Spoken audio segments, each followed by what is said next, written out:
அப்பா உங்க மடியில நான் தலை சாய்க்கணும். அப்பா உங்க நினப்புல நான் உயிர் வாழணும். சங்கீதம் 139 1, 2, 3, 4 வசனங்களில் தாவீது கர்த்தரை பார்த்து சொல்றாரு, நீங்க என்ன ஆராய்ந்து அறிந்திருக்கிறீங்க. நான் உட்கார்றது எழுந்துக்கிறது என்னோட நினைவுகள் எல்லாமே உங்களுக்கு தெரியும். என்னோட வழிகள் எல்லாமே உங்களுக்கு தெரியும்.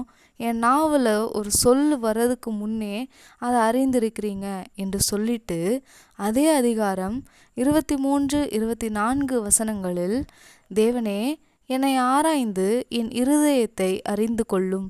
என்னை சோதித்து என் சிந்தனைகளை அறிந்து கொள்ளும். வேதனை உண்டாக்கும் வழி என்னிடத்தில் உண்டோ என்று பார்த்து நித்திய வழியிலே என்னை நடத்தும் என்று சொல்கிறாரு. இது ஒரு குழப்பமாக இருக்கும் நம்மளுக்கே. என்னடா எல்லாமே தெரியும்னு சொல்கிறாரு, திருப்பி என்னை ஆராய்ந்து பாருங்க என்று திருப்பியும் அவரே கேட்குறாரே அப்படின்ட்டு. நம்மக்கிட்ட ஒரு பழக்கம் இருக்கும்.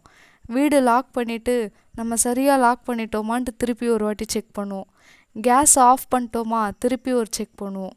நம்மக்கிட்ட ரீசெக்கிங், மறுபடியும் சரி பார்க்குற ஒரு பழக்கம் இருக்குது.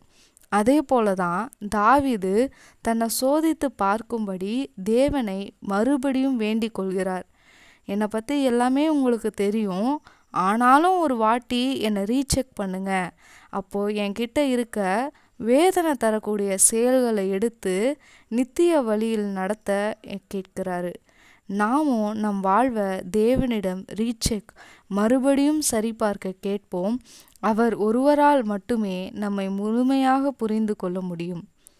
ஏன்னா he is a understanding god. என் மனசை புரிஞ்ச தெய்வம் நீங்கப்பா, என் மனசு நிறைஞ்ச செல்வம் ஏசப்பா.